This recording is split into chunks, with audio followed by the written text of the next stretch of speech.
Jay Johnson lands the crown jewel of his transfer portal class, and we're talking about it on today's episode of Locked On LSU. Let's get it.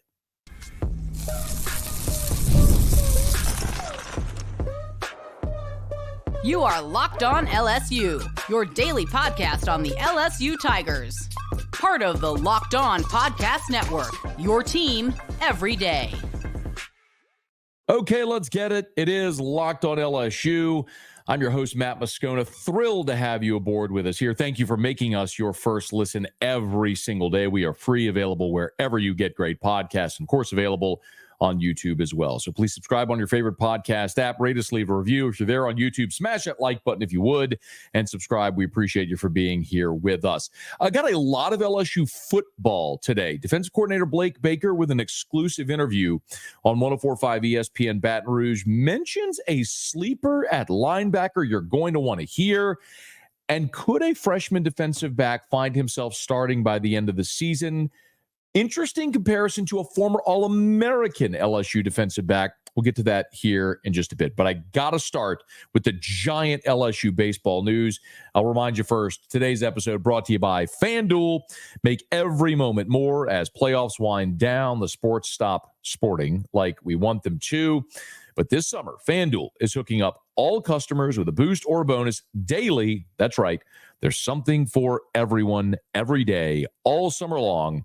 Visit FanDuel.com to get started. So there has been much angst, wailing, and gnashing of teeth among LSU baseball fans. Where are all the big-name transfers in this portal class? Why won't any big-name transfers pick LSU? Is LSU lagging behind in NIL? Well, they kind of are there. Really, it's just that other schools are spending way more. Can Jay Johnson actually get it done? Are there culture issues within this program? I want to remind you that depending on which service you subscribe to, LSU has arguably the best transfer portal class in the country. And that's before the news that came Tuesday that Daniel Dickinson has committed to the LSU Tigers out of the transfer portal. And you may be asking yourself, Matt, who in the world is Daniel Dickinson? Well, dear friend, if you're watching or listening to Locked On LSU every day, you'd already know that.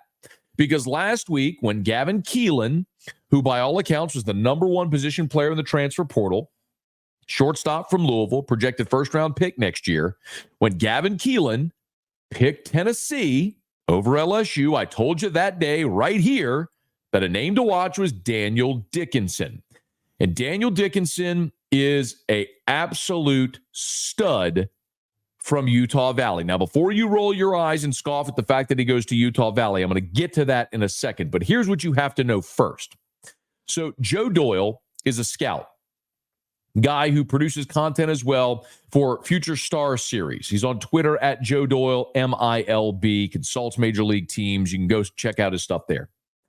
Joe Doyle is the one that broke the news of Daniel Dickinson committing to LSU. Here's what he wrote in the tweet. I'm going to read it directly, not my words. This is a Major League Baseball scout consultant who wrote this about the prospect LSU just got.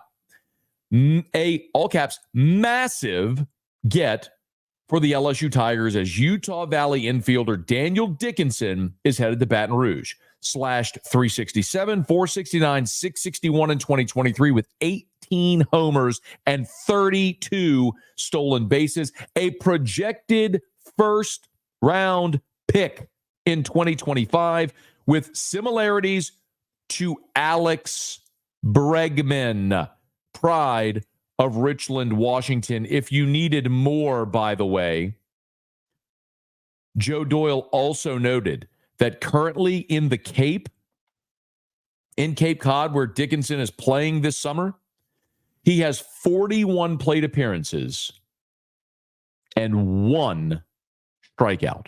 One strikeout in 41 appearances. He writes, it's elite bat-to-ball skills and premium athletic testing, suggesting more is there to be unlocked. Will likely play second or third, but did get 10 starts at shortstop in 2024. He should lead off for the Tigers. You don't have to listen to me. This is an objective scout telling you about the transfer portal player that Jay Johnson just landed. This should make you forget about Gavin Keelan. And you could say that you're super hyped and you would have preferred Gavin Keelan because he played at Louisville, and that's all fine and good. But the bottom line is, 2 years ago, the top two players in the transfer portal position players were Maui Ahuna and Tommy White. And there was a lot of people around here bummed when Maui Ahuna went to Tennessee. He hit 396 his last season at Kansas, went to Tennessee, started off terribly, got it together by the end of the season and finished batting 312, but still 80 points lower than he hit at Kansas the year prior. I think we know how it went with Tommy White in his 2 years in Baton Rouge. So let's go back to the why Utah Valley.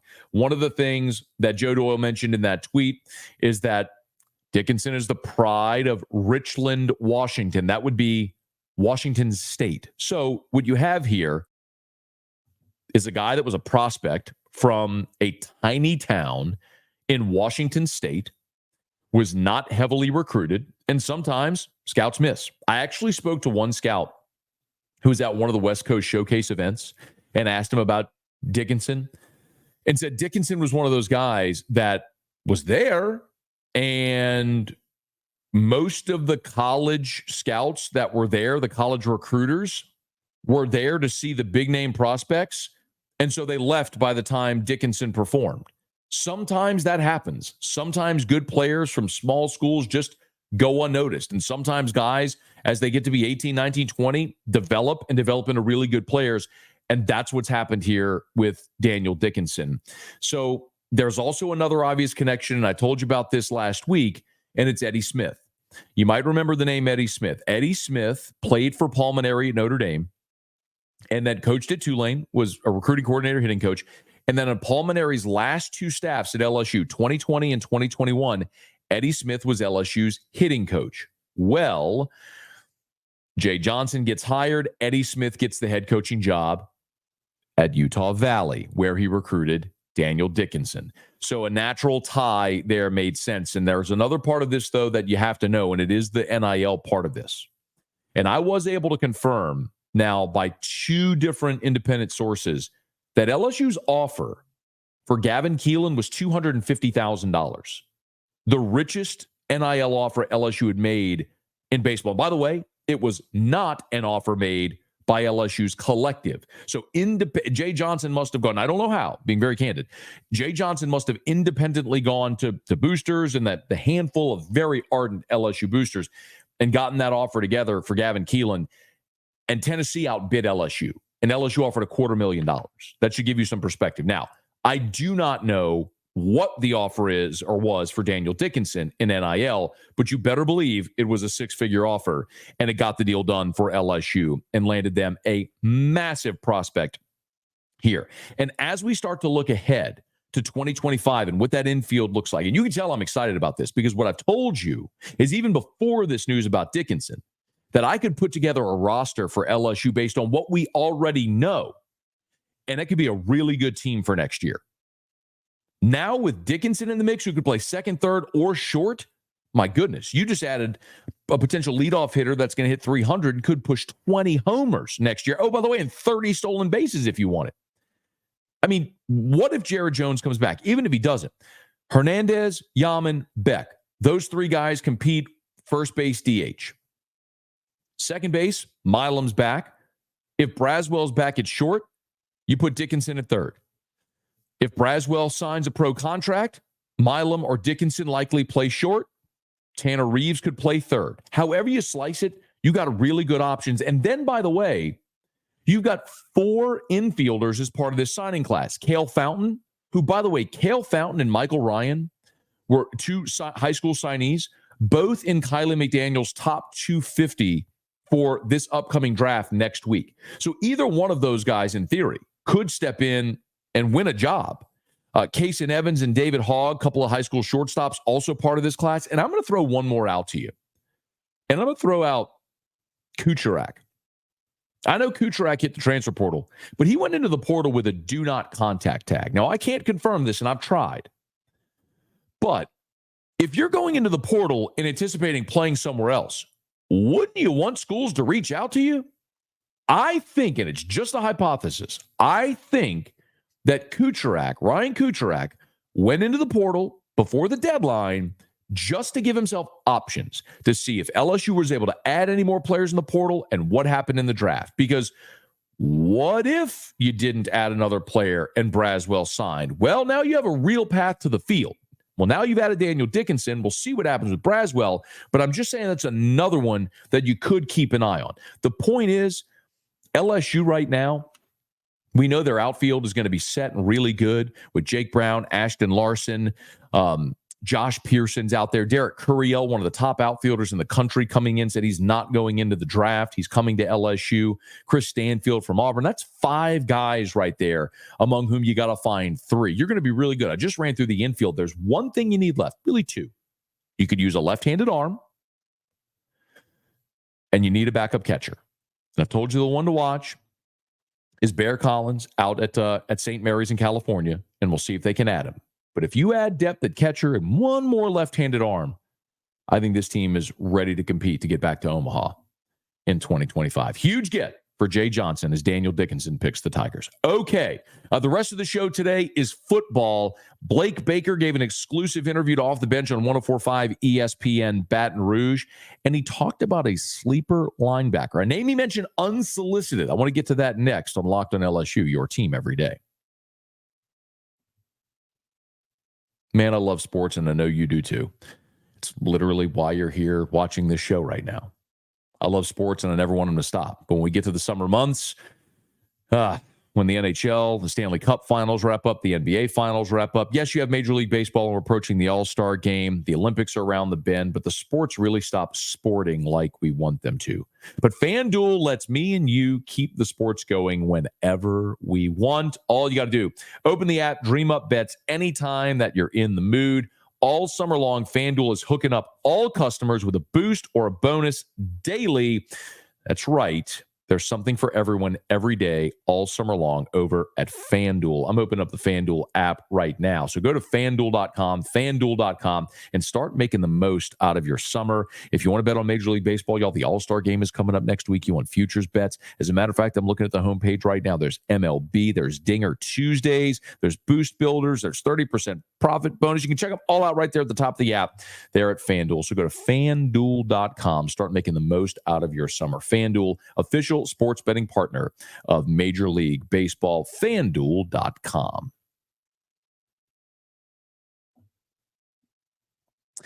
LSU is less than 2 months away from kickoff. And one of the big questions about this defense is going to be Harold Perkins, obviously. We know what an elite edge rusher he is, but the plan is to move Harold Perkins back to off-ball linebacker, something that has given a lot of LSU fans a lot of anxiety because we saw that plan a year ago where Harold Perkins was a freakish edge rusher as a freshman with more than 7 sacks, double-digit tackles for loss. They moved him to off-ball linebacker, and in one game against Florida State, you realized it wasn't going to work. And so then he ended up playing that nickel Sam role the rest of the season. Well, here we go into this offseason, and yet again, they're going to try to move Harold Perkins back to off-ball linebacker. And the onus is on Blake Baker to make that work. And a lot of people have drawn the comparison to Damone Clark. Now, you might remember Damone Clark, who became an all-SEC linebacker under Blake Baker back in that 2021 defense. It was a bad team, but Damone Clark was magnificent. And Blake Baker, on off the bench with Hester and T-Bob, drew a comparison with how it went with Damone Clark. Give a listen. Everybody from the head coach to the janitor, in that building told me Damone Clark cannot play inside linebacker. And I really try to block out that, I want every kid to have a fresh slate, if you will. So, but it starts with what they're looking at from a key standpoint, and then what that key is telling them. A lot of the guys, especially at a place like LSU, they're built athletically. You don't miss many times on athletic ability. It's usually how can you simplify the game. And the second thing I try to do is say the same thing multiple ways. Some kids, they just hear things differently. Once they understand that, that's where their confidence comes from. And that's, to me, what happened with Damone. And I could see it through Perk throughout the spring, like that confidence building. Okay, I know what to do. I know what to look at. Now my athletic ability kind of takes over. Saw it and heard it through Perk throughout the spring. I know what to do. Now my athletic ability takes over. It's the game slows down adage. Listen, I get it. In the summer, Every coach thinks every player is going to be an All-American. Every assistant coach hire is the right one. Every fan's optimistic. Optimism abounds because everybody is undefeated at this point, and everybody's convinced their team is going to be great, and it doesn't always work out that way. But Blake Baker does have a track record of getting the most out of players, especially at that position.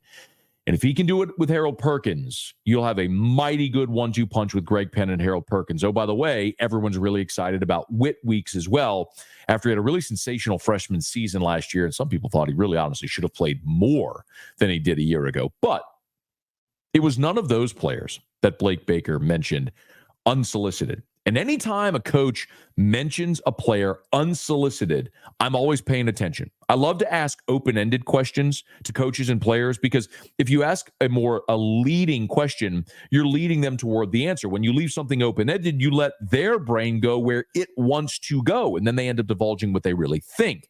And Blake Baker did that when he talked about a linebacker that none of us are talking about right now. Guy, to me, that I think you're hearing it first on July 8th, but I think he's really been slept on is West Weeks. I think he had an outstanding spring. But when you talk about those four guys, I think you hit the nail on the head. I think all four of them have different skill sets. All four of them are really, really good college football players. So that's one of the challenges for me, honestly, going into, fall camp, is you want to get guys really good at a position. And then once they do that, now it's okay, how can we move these pieces of the puzzle around? How can we get them on the field more often together? And that's something that we're definitely toying with throughout the month of July and going into fall camp, because I think those are four of our best players on defense. I'm not surprised to hear the linebacker coach say that he thinks the linebackers are four of their best players on defense. Now, Greg Penn is very experienced. Harold Perkins is your best pass rusher and a projected first-round pick. We're all excited about Witt Weeks, and the coach seems to be very high on West Weeks there as well. So if you're running a 4-2-5, where you're effectively having two linebackers on the field and then that star position, which Major Burns is going to play, how do you get four linebackers on the field? Well, Harold Perkins being more of a versatile chess piece, a queen piece on the chessboard, moving around, rushing, which we know he's going to do on third down, really gives you an opportunity to get a third linebacker on the field if Perkins is rushing. How do you get four? Is it just a rotation? Are they all four on the field at the same time? That's what Blake Baker's talking about, and that's what they're spending their time on this summer, is all the different possibilities and alignments. So once they get into fall camp, then it's repping it to be ready to go when you're in Las Vegas at Allegiant Stadium September the 1st against Southern Cal. But maybe worth watching. Keep an eye on West Weeks. For what it's worth, West Weeks has played all 3 years of his college career. As a freshman at Virginia, played in 11 games with a start and 31 tackles. But his 2 years at LSU, he's actually decreased. 14 games, just 28 tackles. Last year, 13 games, just 16 tackles. So for West Weeks, he's entering his senior year, his last year of college eligibility. Remember that he wasn't here for the COVID year. So this is it for West Weeks. A guy that's played 38 career games over 3 seasons in 2 different schools. Does he finally have a breakout season? We'll see if that light bulb comes on for West Weeks when everybody's paying attention to the other weeks heading into this football season. Okay, from a senior to a freshman that you may want to be keeping an eye on, I want to compare a former All-American to a guy who's going to step on LSU's campus for the first time. We'll do that as we wrap up Locked on LSU next.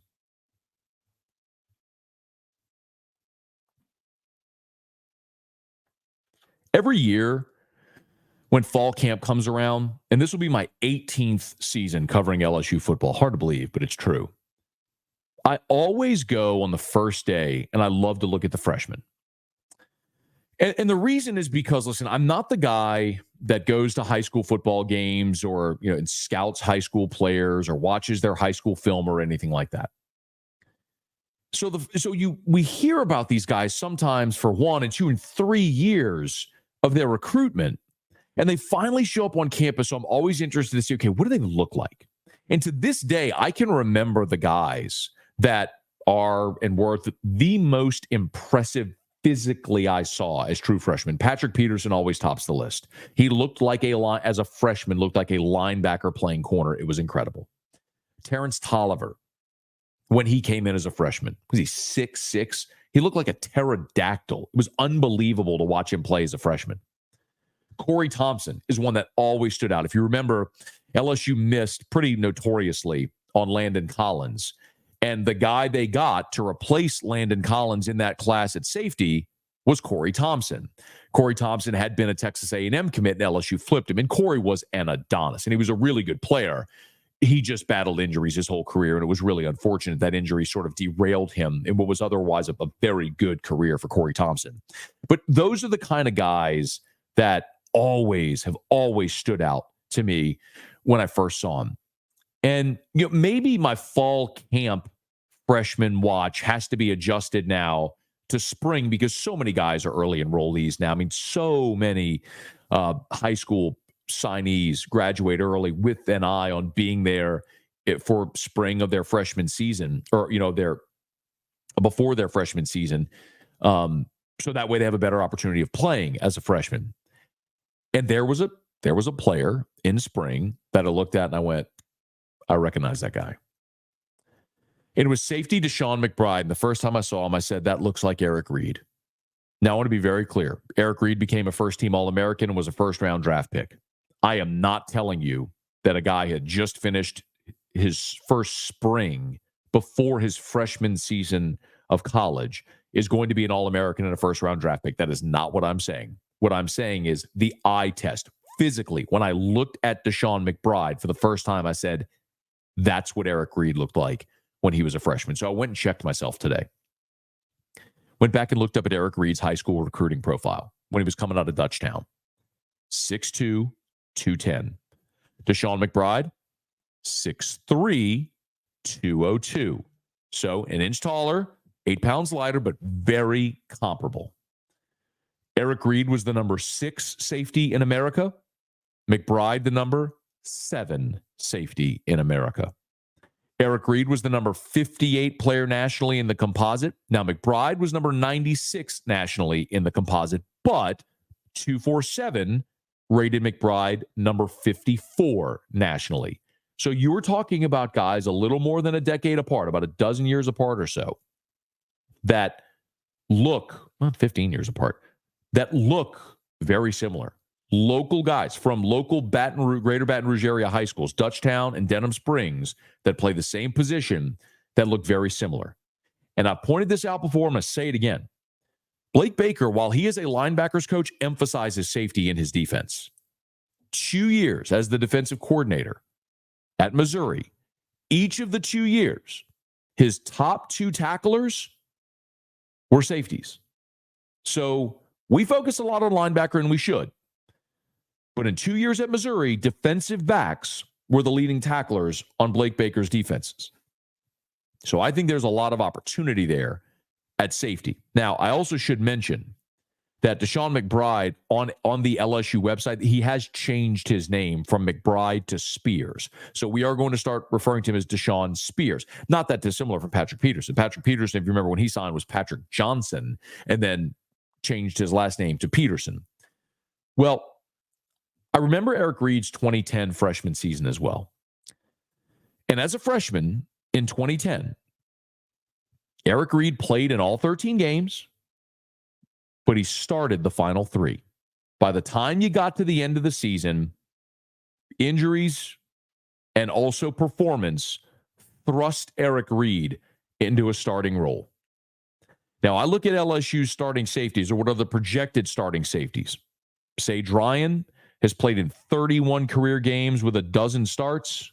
Jordan Gilbert has played in 25 games with a dozen starts. The only reason that number isn't more is because of injuries last year at Texas A&M. But you got 2 veteran guys entering their 4th year in college ahead of Deshaun McBride. And in a best-case scenario, a perfect world, Ryan and Gilbert stay healthy and are awesome this year. And McBride plays in mop-up duty or rotational pieces and on special teams, and next year he's ready to jam. But just like you saw with Eric Reed, sometimes injuries happen, sometimes circumstances arise, and sometimes the young guy is just ready and that you can't help but have them on the field. And maybe, just maybe, that may be the case for Deshaun McBride. I bring all that up because Phil Steele, when he was ranking his freshman defensive backs in the country, he had one LSU freshman among the top 25 defensive backs in the country. And it was Deshaun McBride, Deshaun Spears, a name we all need to get to know because if his career at LSU pans out anything like Eric Reed's did, another local safety who fits that profile well. I think LSU fans are going to be really excited to watch Deshaun Spears play in the purple and gold. All right, that's going to do it for us here on today's episode of Locked on LSU. Y'all do me a favor on your favorite podcast apps, subscribe, rate us, leave a review. If you're on YouTube, smash that like button and subscribe on YouTube as well. Subscribe to the channel. We appreciate you so much for being here on Locked on LSU. And let a friend know if they love the Tigers. We got you here every single weekday for Locked on LSU, your team every day.